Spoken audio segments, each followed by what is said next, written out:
Around the world, Christian women and girls are being kidnapped and forced to abandon their faith before being sexually abused, often under the outward show of marriage. Aid to the Church in Need's Her Cries report reveals a catalogue of horrors suffered by women who are vulnerable, both because of their sex and because of their faith. Victims often remain silent, fearing social shame or threats from their abductors. In other cases, authorities, including police, enforce silence. In conflict situations, such as the Islamist insurgencies in the Middle East and parts of Africa, minority women suffer higher rates of sexual exploitation.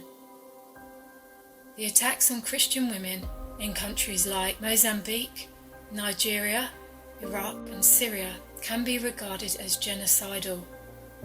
These are designed to destroy the local Christian community. Similar motives apparently underlie cases of kidnapping in Egypt.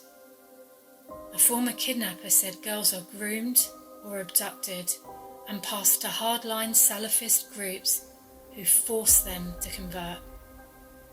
And, as Aid to the Church in Need's Her Cries report illustrates, each of these tragedies has a human face. Myra was walking near her home in Medina town, Pakistan, when she was dragged into a car. Her abductors raped her, recording the incident on video, and blackmailed her into signing papers saying she had converted to Islam and married her abductor. Myra managed to escape, but her abductor and his supporters called on her to be killed for apostasy. After being seized in northeast Nigeria, Rebecca was forced to marry a Boko Haram fighter. She was beaten ruthlessly for refusing to sleep with him, flogged with 98 strokes every day, made to dig a hole for 3 weeks, and interred in a pit for 4 days.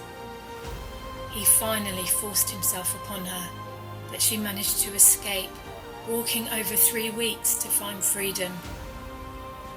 Today, Rebecca is being supported by the church in a project backed by Aid to the Church in Need.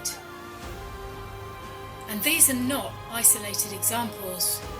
We need to act for the sake of girls and women like Myra and Rebecca.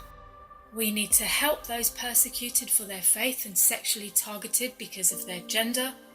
We need to champion their cause. We need to hear their cries.